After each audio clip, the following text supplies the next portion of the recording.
Happy Wednesday, friends. Okay, so today I wanted to talk to you about marriage and the importance of it in the biblical realm.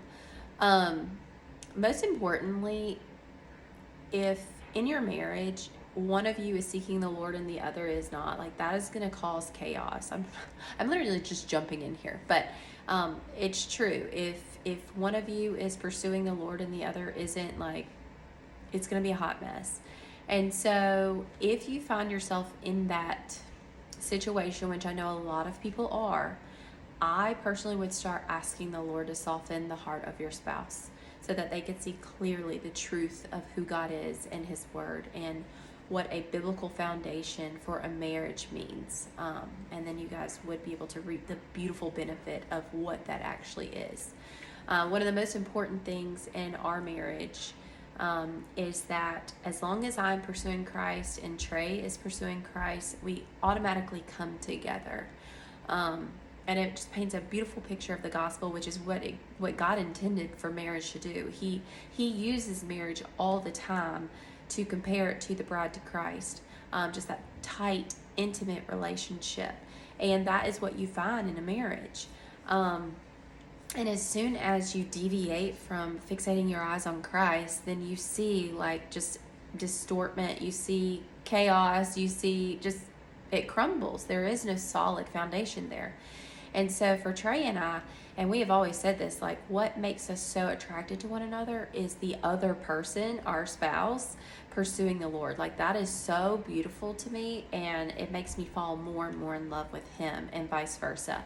But I wanted to share a list with you today that my husband made. He had gotten the idea from a mentor of his, J.D. Greer. Some of you probably know him.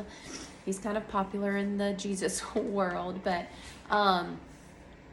he had made a list for his wife about why he would not have an affair.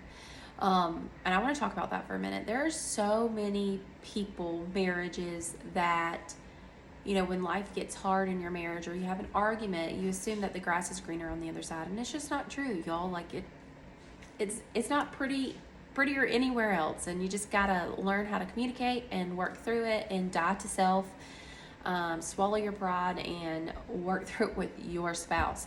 But he made this list and I absolutely love it. It's kind of something that we always go back to, because I will tell you that being in ministry, pastors and pastors' wives are fully attacked by the enemy. The enemy wants us to be destroyed. He does not want our marriage to point people to Jesus. He doesn't want us to bring God glory in our marriage at all.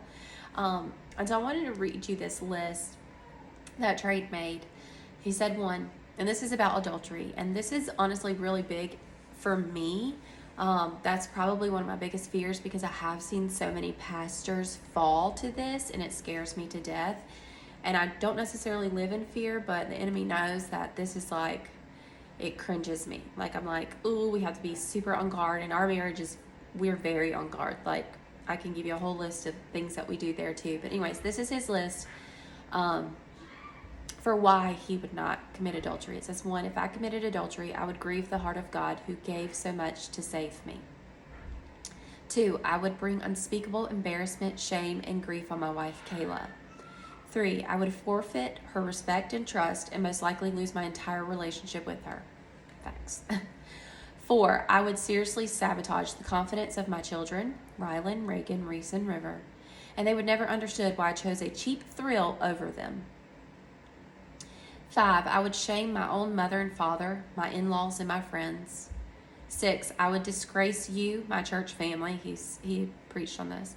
7, I would provide ammunition for the skeptics in our area who already mock God and don't trust pastors.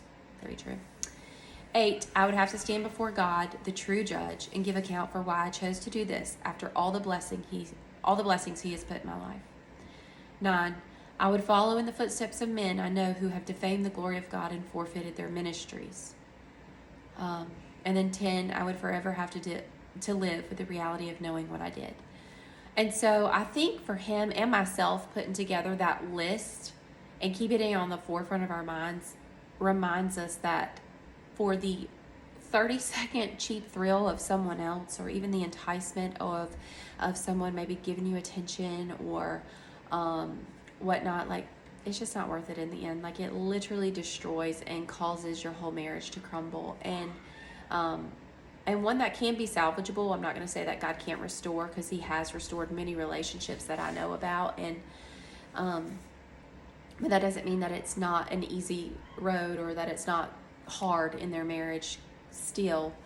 And so I just want to come on here and kind of share just the importance of making sure that you are grounded in your faith, that you are fixated on Christ every single day. Because like I've said before, like, the enemy is after us. And so if this is an area that you find yourself to be weak in, maybe you think about someone else, or maybe you, I don't know, you get on social media and you scroll and people catch your eye and whatnot. And if you just feel like that is you, I would strongly encourage you to guard your heart, guard your mind, guard your eyes.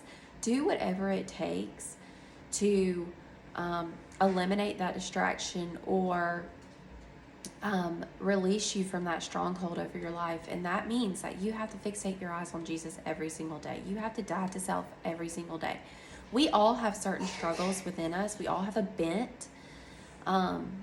It's like a thorn in your side for the rest of your life, because you are naturally a sinner. Like, it is what it is. Like, this is the life we chose when we chose the fruit in the very beginning. So some of us may struggle more with the temptation to seek another person. And so I just want to strongly encourage you, if you feel like, again, that is you, fixate your eyes on Jesus, guard your marriage. And for Trey and I, what we do, like, he is a pastor, obviously, lots of people want to meet with him. He always leaves his door open, or he does not have blinds on his door. So if he's meeting with someone, anybody can see in. We don't ride with the opposite sex that we're not obviously married to, or if it's not family. As far as texting goes, I work with a lot of men in the building industry, so my phone is free range for him to pick it up, look at, whatever, vice versa. I can pick up his phone. I can search through anything. There is no blocks or nothing. Nothing's hidden. Everything is very open. I can set my phone down, pass it over to him, and vice versa. We are very cautious with how we speak to the opposite sex. We know that several people can take things out of context, or something might mean something else to someone else that we did not mean. So we just have to be very guarded with our words, and even our personalities sometimes. Sometimes I'm super awkward towards men, and it's awkward, I promise. But it's a form of protection for my marriage, because I just don't want the enemy to have any hold in it whatsoever, and I'm just not going to allow it. And I think too, y'all, just being aware that you could possibly fall in that area also helps you be more alert. If I have the mindset, it's take pride lest he falls, like, or pride comes before the fall. Like, if I was so prideful to say, oh, I would never fall in that, like, I'm never going to, have an affair on my husband, or he'll never do that, like, I've set myself up for failure. Like, I need to be aware that I am a sinner and I am capable of about anything. All of us are. And so just being aware that we are all capable of sin. And so that makes us more alert, more on guard. So I would also encourage you in that. And so anyways, I just wanted to hit on this topic today. I know this is a huge topic for a lot of couples, and there's so much more to this, but I'm trying to keep it short to keep your attention span here. But anyways, I hope that this was helpful to someone. I would encourage you to make a list for you and your spouse for just the things that would take place if an affair were to happen, because it's just not worth it. A biblical foundation for a marriage is going to be the most beautiful thing that you will ever experience, and I am so grateful that the Lord has blessed me with that, and just opened my eyes to see, like, the goodness in it. And I hope that for you as well. So I hope you have a great Wednesday, and I'll see you next week.